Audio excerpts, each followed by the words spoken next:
Good morning. I want to read two passages together this morning as we commence the lesson. One that's going to come from Romans, the 6th chapter, and the other one's going to come from Galatians 2. I want to read first of all from Romans 6, and then we'll move over to Galatians chapter 2.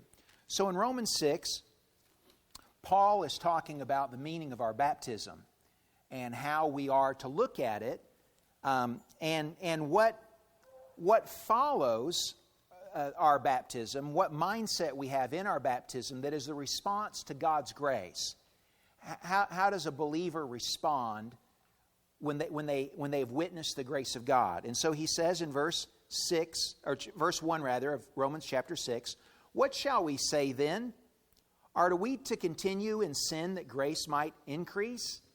Since God has been so gracious to us, does that give us a license to keep on sinning and to kind of, live a life of abandon because God is so gracious?" He says in verse 2, "May it never be.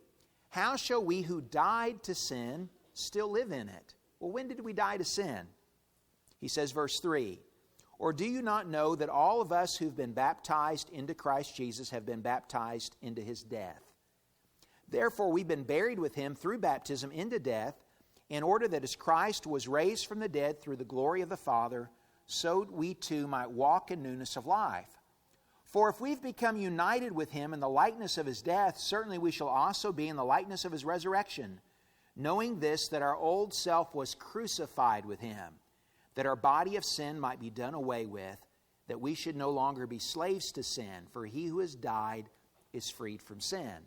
So Paul is painting a picture there of the mindset that I have at the time of my baptism, that I am about to share with Jesus in His crucifixion, in His burial, and in His resurrection. And that mindset is how I look at sin. I am crucified with Jesus. I am dying to who I was. And in this wonderful purpose that God has for me, I am now going to live a resurrected life, a life that is now free from sin, free from its tyranny, free from its captivity, and I'm going to live a life for God, a resurrected life for God with Jesus. Now go, if you would, over to Galatians chapter 2. Galatians chapter 2 and verse 20. And I want you to see how Paul describes his life now in Christ. Galatians 2 and verse 20. He says, "I have been crucified with Christ, and it is no longer I who live, but Christ lives in me. And the life which I now live in the flesh, I live by faith in the Son of God, who loved me and delivered Himself up for me. I do not nullify the grace of God, for if righteousness comes through the law, then Christ died needlessly." I've been crucified with Christ, Paul said. I want you to think about your walk today, and about that affirmation as it applies to you. I've been crucified with Christ. We've just partaken of the supper. Jesus was crucified for us. Have you gone to the cross with Him? Are you going to the cross with Him now in your life, in your walk? Is your life the picture of what Paul said? I've been crucified with Christ. Does that describe your walk? Maybe you're contemplating being saved. I want you to see what Paul describes in Romans chapter 6 and what he describes here in Galatians chapter 2 about what that looks like, about what God is what Jesus is calling you to. He's calling for you to share with Him in His death and His burial and His resurrection. To have the same mind that He did in going to the cross. His dying for us becomes the model for my walk, the model for my life. I'm to follow Him. I'm to take up my cross and follow Him. And so I want us to think a little bit this morning about what it means to say that I've been crucified with Christ. What am I choosing? What am I choosing when I say that I've been crucified with Christ the way that Paul said? And I want you to contemplate that if you're considering your own need for salvation, or if you're considering where you are now in your walk as a Christian. What does it mean to say that I've been crucified with Christ? The first thing that I want to suggest to you, and it's one of the important points that Paul is making in the book of Galatians that we've been studying in our Letters from Heaven Bible class. One of the things that means is that I have given up. I am giving up my relative superiority to other sinners when I say that I've been crucified with Christ. I'm giving up the idea that I feel pretty good with God because I'm better than some other sinners that I see in the world. Now, that was one of the things that Paul was teaching against in the book of Galatians. That was a way in which the Jews looked at themselves with reference to the Gentiles. We Jews, we have the law of Moses. And sure, we make mistakes, but we've been circumcised, and we keep the Sabbath day, and we know the law of God. And so we have some sins, but we're not sinners the way the Gentiles are sinners. The thing that they missed with that is that being under the law made them worse sinners. And I want you to see why. They knew the law of God. They knew what God said. Their transgressions were spelled out to them. And so living under the law didn't make them better sinners. Living under the law made them worse sinners because now they're transgressors. I mean, now they know what's right and what's wrong, and they're choosing to do what's wrong. But it makes the point to all of us that when we come to the cross, we come and we see, this is what my sin did.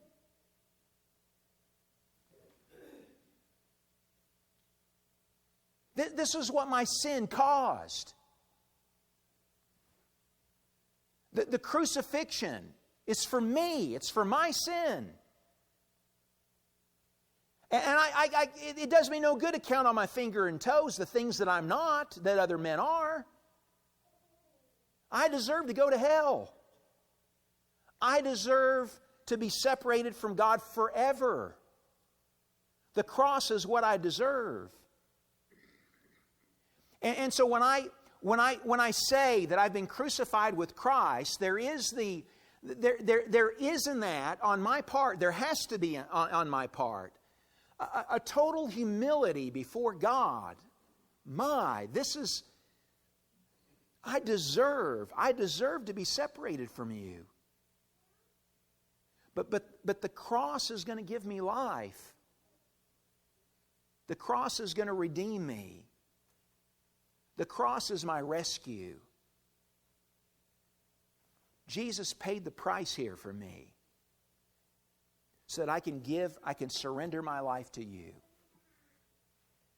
And so to be crucified with Christ means that I give up that kind of looking at myself with respect to other sinners and seeing myself in the light of God's holiness and in the light of God's grace that was shown at the cross.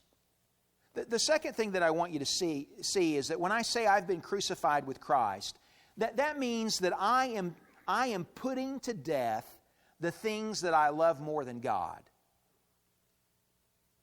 When I say that I am crucified with Christ, I am putting to death, and I want to put that in the active voice. It's not just that I put to death, but I am daily putting to death the things that I love more than I love God. I've got things in my life today that I need to put a nail in. Because they are not, they're things that are blocking my view and that are tugging at my heart and that vie for my affections. and that get in the way of God. And so I have to make the choice in committing my life to Jesus and in remembering what He's done for me at the cross, that I'm gonna put a nail in those things, that I'm gonna hang them on the tree. And whatever that is, and you need to consider that in your life. What is the thing? What is the thing that you are tempted, that you are maybe loving in your life more than you are God, that you need to hang on the tree? And make a commitment today that you're going to hang it on the tree. That you're going to put it there to die. That you're going to bury it. That you're going to crucify it. I mean, put it to death. If it's your pride, if it's your anger, if it's your foul tongue, if it's your unwillingness to forgive, if it's the permission that you give yourself to do the thing that you know is an abomination to God, if it's a relationship that pulls you away from Him, somebody that you love more than you love God, somebody that you don't show you don't show God your commitment when you're around them. What you need to put a nail in, whatever it is that you love more than Him. When I say that I've been crucified with Christ, it's a commitment to do that. That I'm going to put on the altar, that I'm going to hang on the tree, that I'm going to put on the cross, that I'm going to bury with Jesus the things that I love more than I love God. I've been crucified with Christ means, and this is a hard one, that I am choosing to sometimes look and feel as if I'm abandoned by God for His bigger purposes. When I say that I'm crucified with Christ, it means that I'm choosing to sometimes look and feel as if I'm abandoned by God for His bigger purposes. I want you to think about how Jesus looked and how Jesus felt when He was on the cross, when He was crucified. Did He look abandoned by God? Yeah, it's the reason why the cross was a stumbling block to the Jews. God's chosen one doesn't hang on a tree. God's chosen one would not be humiliated with crucifixion. The promised king, He would not be a spectacle this way. And so he looks there as if He's abandoned by God. Did He feel abandoned by God? My God, he cries, why have you forsaken me? He felt abandoned by God. Now, I want it's so important that we get this in our being crucified with Christ, because we're apt to think and to tell ourselves that, you know, walking with Christ means that I'd always feel the presence of God in my life, and that people are going to see that I'm victorious, and that I'm going to feel victorious, and I'm always going to feel close to Him. And that is not the experience of the cross. There are going to be times in being crucified with Christ that, because it's by faith that we walk, there's going to be times where it feels like God is far away. And it's going to be unfair, some experiences that you have, where you are doing the right thing for God, you're doing the right thing for Christ, but you're being made to look like a fool. And folks are going to point the finger at you, and they're going to shake their head, and they're going to remind you that you came from Nazareth. And they're going to say the kind of mocking things that they said to Jesus. And you're going to look like, and you're going to feel like you're abandoned by God, but you know differently. You know differently. And that's the reason why you follow Him there, because He knew differently. He knew that God was through this, that God had a bigger purpose, that through the cross there was life and life for others. And we know We know and we trust because we know Him and we've seen Him. We know that when we are crucified with Him, that is really living. It is really living. It looks like dying, it feels like dying, but it is living. And it is the only real life. And that's a hard part of taking up our cross, but it is a true part. And I would not be telling you the truth if I were to say that being crucified with Christ means that it's always going to feel like and look like. God is right there with you. It's going to feel like at times and look like at times that you're abandoned by God. But you go with Him to the cross because that's life. And that's life with Him. When I say that I've been crucified with Christ, it also means that I am hurting for other sinners to draw them to God. When I say that I've been crucified with Christ, it means that I am hurting for other sinners to draw them to God. What was Jesus' attitude towards sinners when He was on the cross? God, forgive them, for they know not what they do, right? To the thief who said, remember me when you come in your kingdom, Jesus said, today you'll be with me in paradise. I mean, the thing that's communicated by the cross is God's mercy for sinners, God's grace for sinners. And when I choose to be crucified with Christ, get this. I mean, this is the way of the cross. I am choosing to show grace to the sinners in my life. I'm choosing to show them mercy. When I choose the way of the cross, I am pledging with Jesus that I'm going to be patient with you, and that I'm going to be long-suffering, and I'm choosing with Him that I'm going to love you unconditionally, that I'm going to forgive you. It means as well that I'm going to talk to you about your sin, that I'm going to confront you the way that Jesus confronted sinners.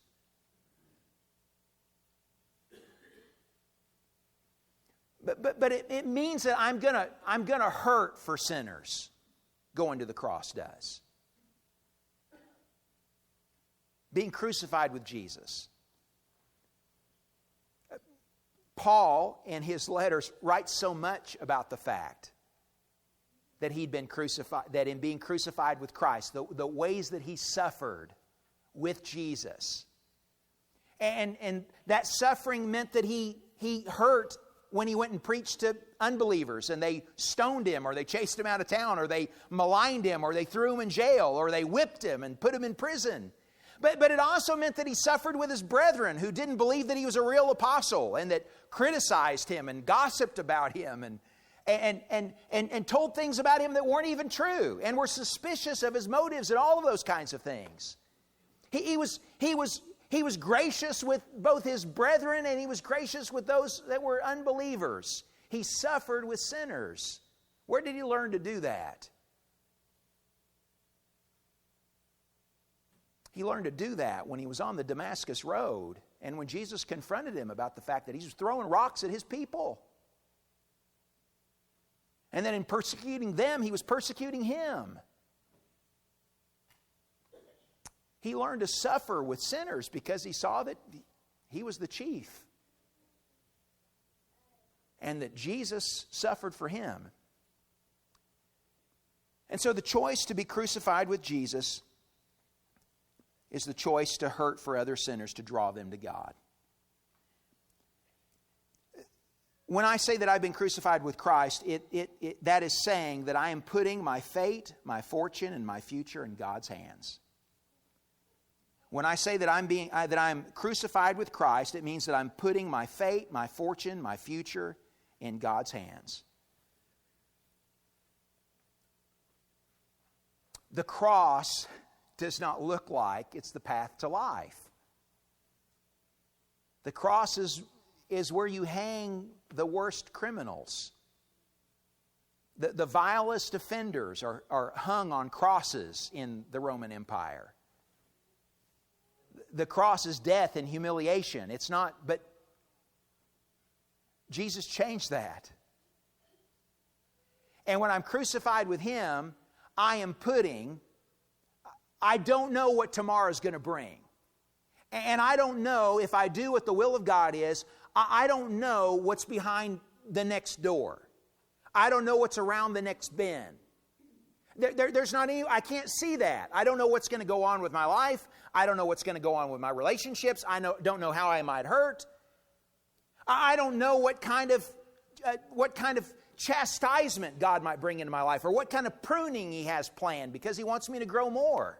I don't know how other sinners might hurt me for the life that I've chosen to live for Him. I don't know any of those things, but I know God. And I'm putting what's around the next corner, and what happens tomorrow, and what happens next year, and what happens when I do the right thing here. I'm putting my trust that if I put myself on the tree, if I go to the cross, if I'm surrendered there in my relationships, if I'm surrendered there in my affections, if I hang it all there on the cross, I am trusting that God will make it good, that God will resurrect, that God will give life. I am crucified with Christ. It's no longer I that live, but Christ lives in me. There is the confidence on Paul's part that when I die with Him, that He is my life source, and there is not death. This is living, is the way of the cross. Wherever you are not satisfied in your life right now, wherever things are not working, whatever is wrong in your marriage, whatever is wrong in your character, whatever is wrong in your work relationships, whatever is wrong in terms of the satisfaction that you derive from life, there is something at the bottom of all of that you need to hang on the tree. I just guarantee it. There's something that you need to nail to the cross. And when you do it, God will give you life. When you do it, God will resurrect. What are you holding on to? I mean, what are you keeping that's keeping you from God? What are you living for that's keeping you from real life? I've been crucified with Christ. It's no longer I that lives, but Christ lives in me. Come to the cross, would you? Come to the cross. Put down whatever it is that you love more than God and put a nail in it. Leave it there. Put it in the tomb and walk away. But walk away in faith. Walk away in hope. Walk away resurrected. Walk away knowing that Jesus reigns and that God lives and He will make you live. Be crucified with Him today if you've not, while we stand and while we sing.